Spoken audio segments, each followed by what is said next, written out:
누가복음 6장 20절부터 26절입니다. 예수께서 눈을 들어 제자들을 보시고 이르시되 너희 가난한 자는 복이 있나니 하나님의 나라가 너희 것이며 지금 줄인 자는 복이 있나니 너희가 배부름을 얻을 것이며 지금 우는 자는 복이 있나니 너희가 웃을 것이며 인자로 말미암아 사람들이 너희를 미워하며 멀리하고 욕하고 너희 이름을 악하다 하여 버릴 때에는 너희에게 복이 있도다. 그날에 기뻐하고 뛰놀라 하늘에서 너희 상이 큼이라. 그들의 조상들이 선지자들에게 이와 같이 하였느니라. 그러나 화 있을진저 너희 부요한 자여 너희는 너희의 위로를 이미 받았도다. 화 있을진저 너희 지금 배부른 자여 너희는 줄이리로다. 화 있을진저 너희 지금 웃는 자여 너희가 애통하며 울리로다. 같이 읽습니다. 모든 사람이 너희를 칭찬하면 화가 있도다. 그들의 조상들이 거짓 선지자들에게 이와 같이 하였느니라. 아멘. 마태복음과 누가복음의 이 부분은 비슷한 점이 있습니다. 우리가 산상수훈을 읽는 순간 팔복이 나옵니다. 여기에 보면 네 가지의 복이 나옵니다. 그리고 이 네 가지의 복은 팔복에 나오는 내용하고 비슷하면서도 조금 다른 것을 볼 수가 있습니다.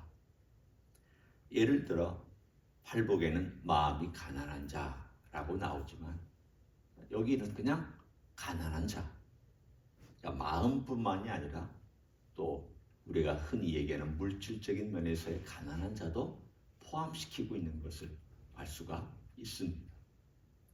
그리고 산상수훈은 제목부터가 산에서 주님께서 말씀하신 내용이고 여기는 평지에서 주님께서 가르치신 내용입니다. 우리가 이미 지난번 말씀에 나왔던 것처럼 제자들을 데리고 사도라고 12명을 칭한 다음 그들을 데리고 평지에 서셨다. 그리고 전하신 말씀입니다. 그러니까 우리는 이렇게 추측해 볼 수 있습니다.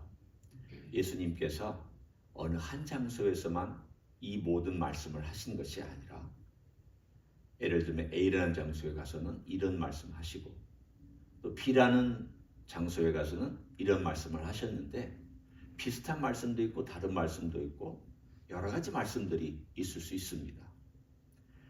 마태 같은 경우는 그 모든 말씀을 다 한 곳에 묶어놨습니다. 우리는 그것을 편집이라고 얘기를 하죠. 일종의 편집해 놓은 겁니다.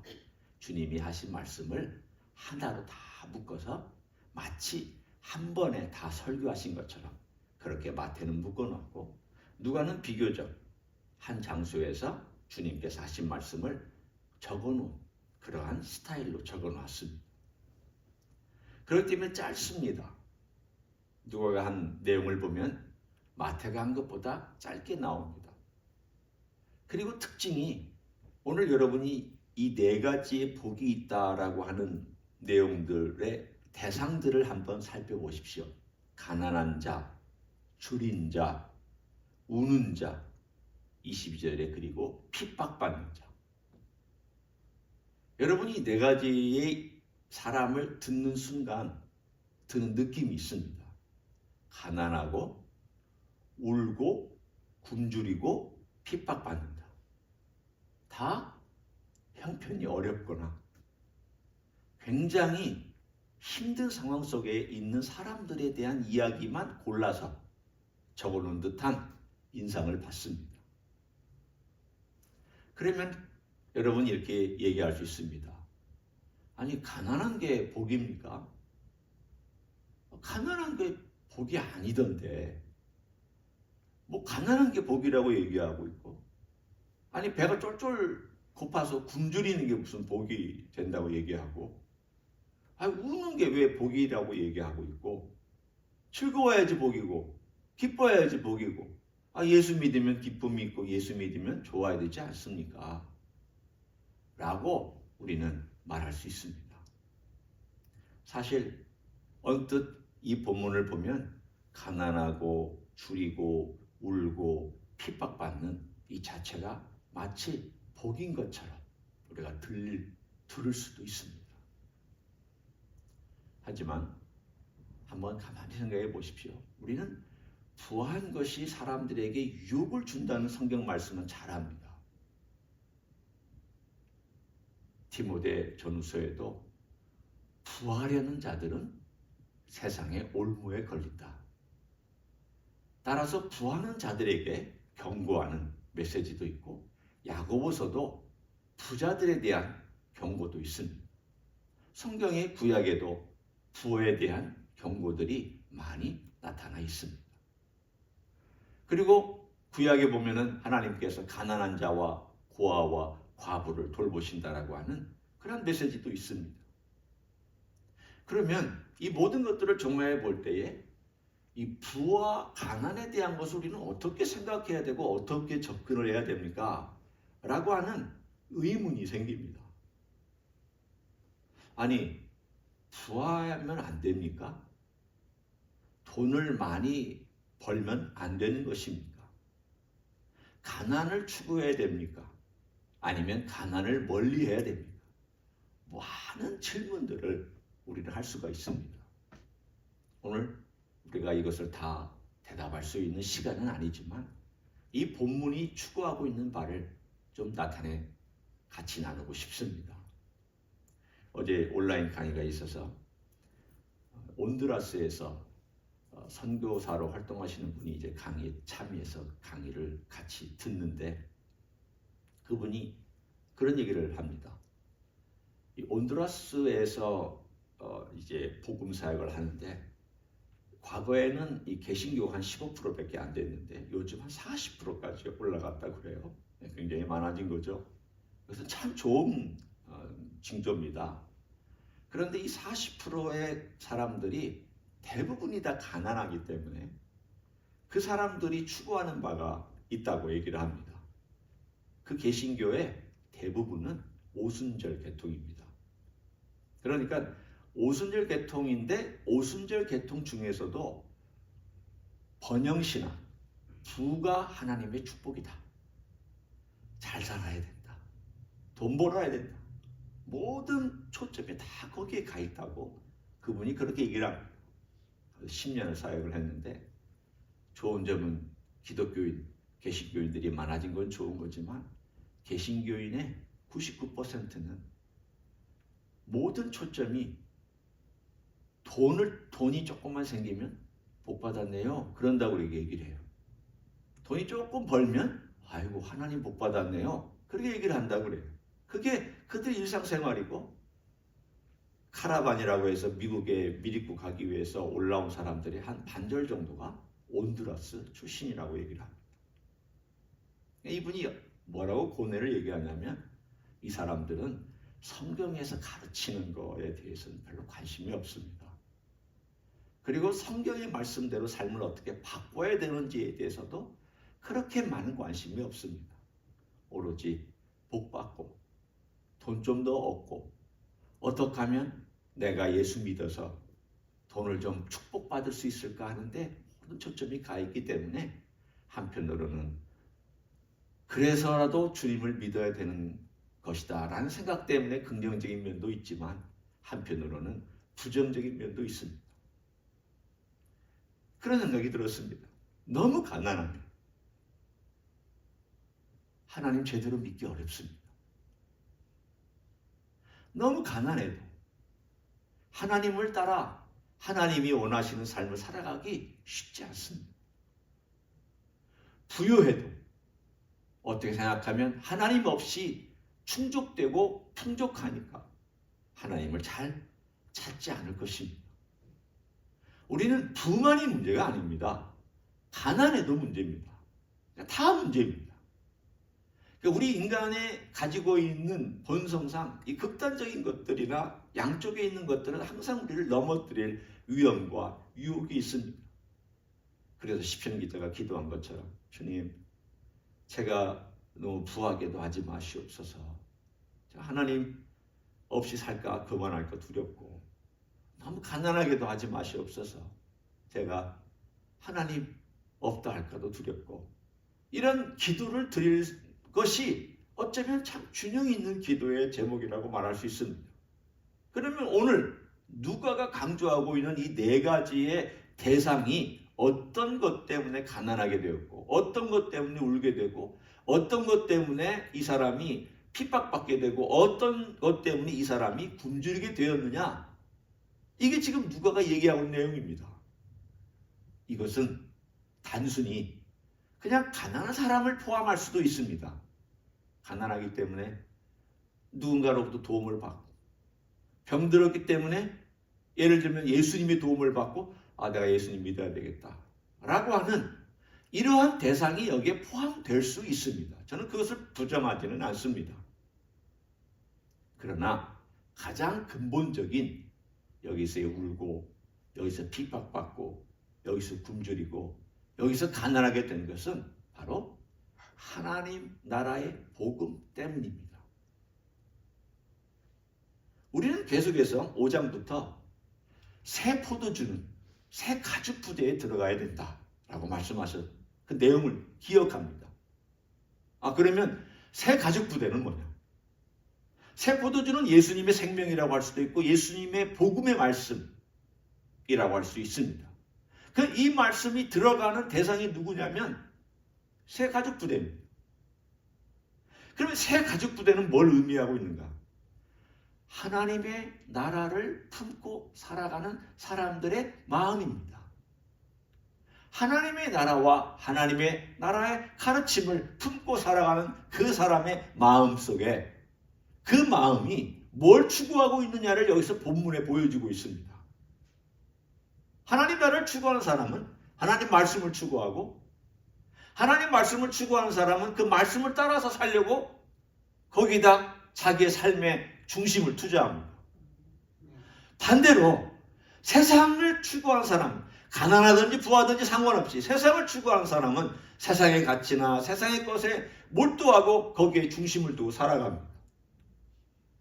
그 대표적인 예가 오늘 본문에 나와 있는 앞에 4개의 복받은 사람과 뒤에 4개의 화이트를 찢어 있는 사람에 대한 이야기입니다. 자, 이렇게 한번 우리가 종합해 보면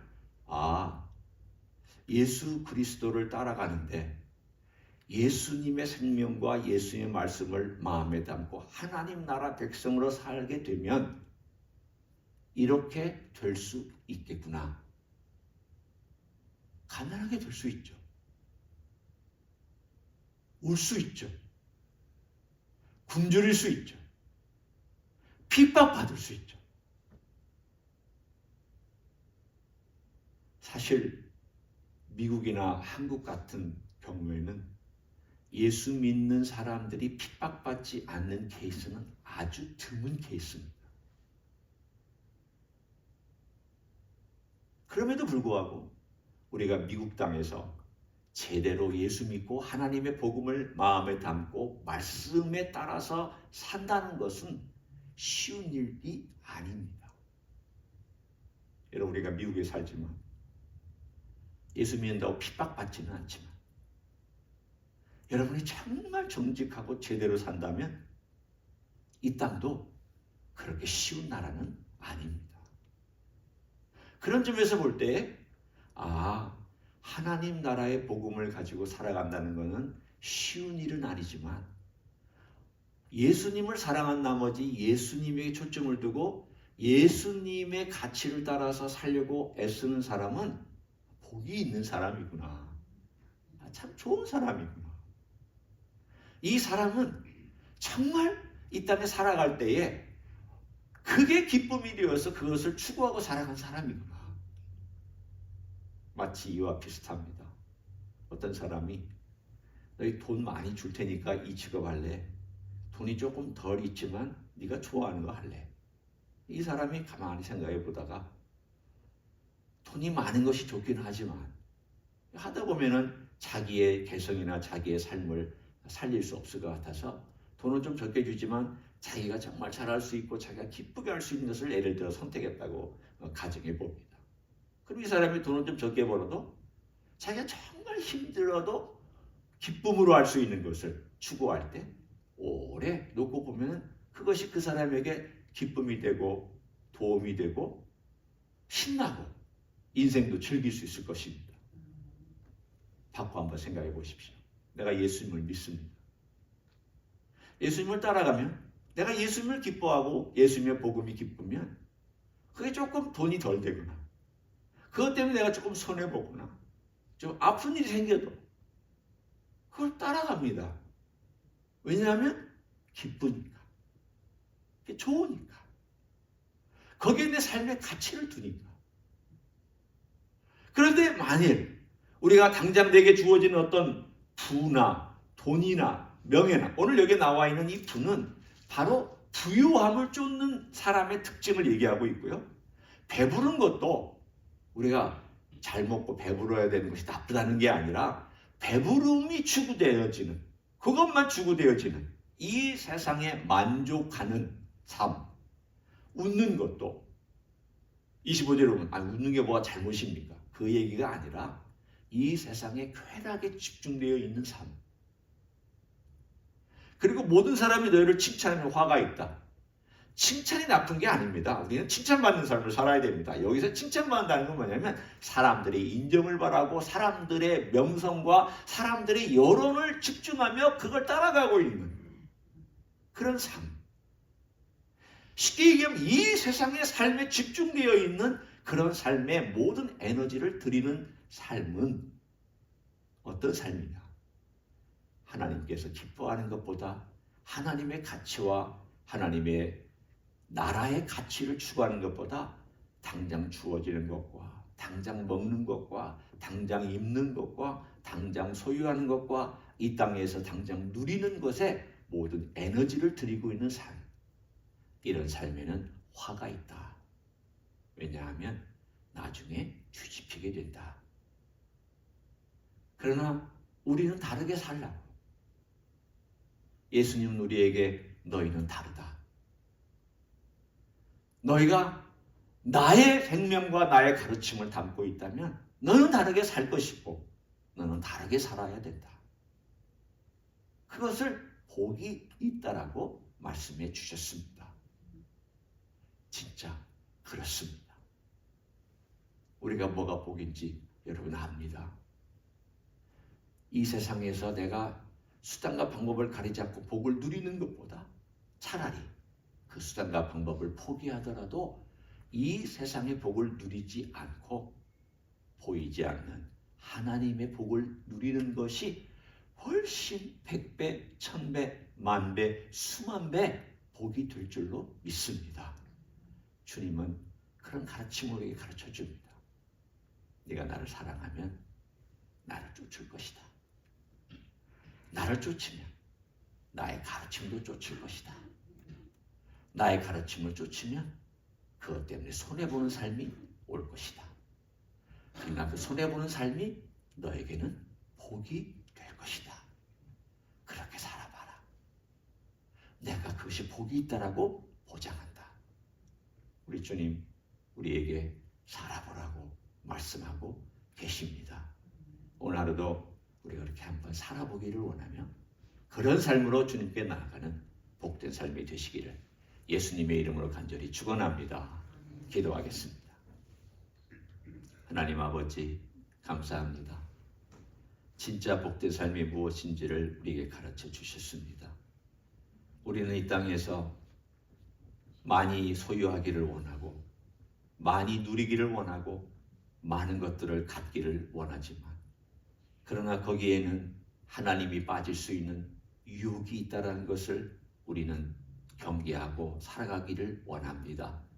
주님 없이 사는 삶이 얼마나 위험한 삶인지를 경고해 주셨습니다. 주님의 생명 없이 걸어가는 삶이 얼마나 위험한지를 경고해 주셨습니다. 반대로 주님의 생명과 주의 말씀을 담고 사는 삶이 얼마나 복된지도 말씀해 주셨습니다.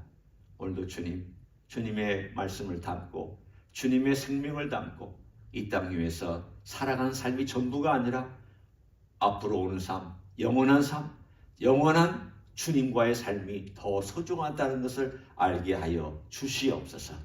그 가치를 따라 오늘도 기도하고 살아가는 하루가 되기를 간절히 간구하오며 이제는 우리 주 예수 그리스도의 은혜와 하나님 아버지의 극진하신 사랑과 성령 하나님 교통하심의 역사가 오늘도 하나님의 나라의 가치를 최고로 여기며 그 가치와 그 소중함 때문에 이 땅 위에서 혹시라도 우리가 누리지 못하는 것이 있다 할지라도 섭섭하게 생각하지 않고 하늘의 나라를 바라보며 걸어가는 믿음, 축복, 그러한 부요한 삶, 주님으로 부요한 삶을 살기를 소원하는 이 자리에 참여한 모든 종들 위에와 주임제 히스교회 위에와 이민교회들, 광곡교회들과 선교사님들 위해 이제로부터 영원히 함께 하실지어다.